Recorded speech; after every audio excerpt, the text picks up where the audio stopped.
যাদবপুর বিশ্ববিদ্যালয় নিয়ে যে বক্তব্য, সেই বক্তব্যে নিজের অবস্থানে একেবারে অনড় রয়েছেন সৌগত রায়। ৭০-এর দাওয়াই দিতে হবে, ৭০-এ প্রেসিডেন্সিকে যে দাওয়াই দেওয়া হয়েছিল সেই দাওয়াই দিতে হবে, এই বক্তব্য রেখেছিলেন সাংসদ সৌগত রায়। এবং নিজের বক্তব্যে, নিজের অবস্থানে তিনি অনড় রয়েছেন।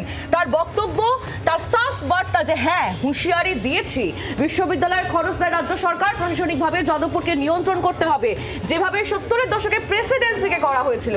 যাদবপুরের পরিস্থিতি নিয়ে হুঁশিয়ারি সাংসদ সৌগত রায়।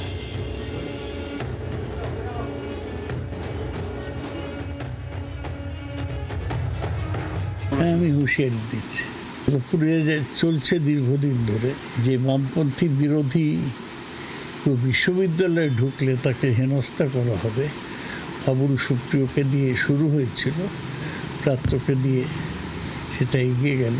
এটা ভাঙা দরকার। প্রেসিডেন্সি কলেজে যেরকম ৭০-এর দশকে পরিষ্কার করা হয়েছে, প্রশাসন করেছিল, আবার অনেক জায়গায় আমরা আমাদের ছাত্র সংগঠন করেছে, সেটা আরেকটা বিষয়।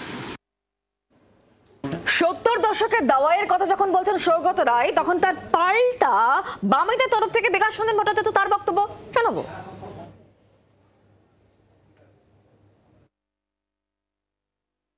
সৌগত বাবুরা যে আরএসএস এর মুখপাত্র হয়ে কাজ করছেন এটা আজকে স্পষ্ট। যত মানুষের আন্দোলন বাড়বে তত ওদের মুখোশটা খুলে পড়বে।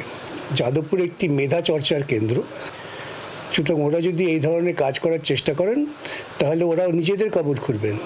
রাজ্য সরকার কার পয়সায় খরচা দেয়? জনগণের টাকায়। রাজ্য সরকারের টাকা মানে তৃণমূলের টাকা নয়। কথাবার্তা শুনলে পরে আমাদের উপহাস আর কিছু না। বাংলার আওয়াজ, বাঙালির আবেগ, জি 24 ঘন্টা।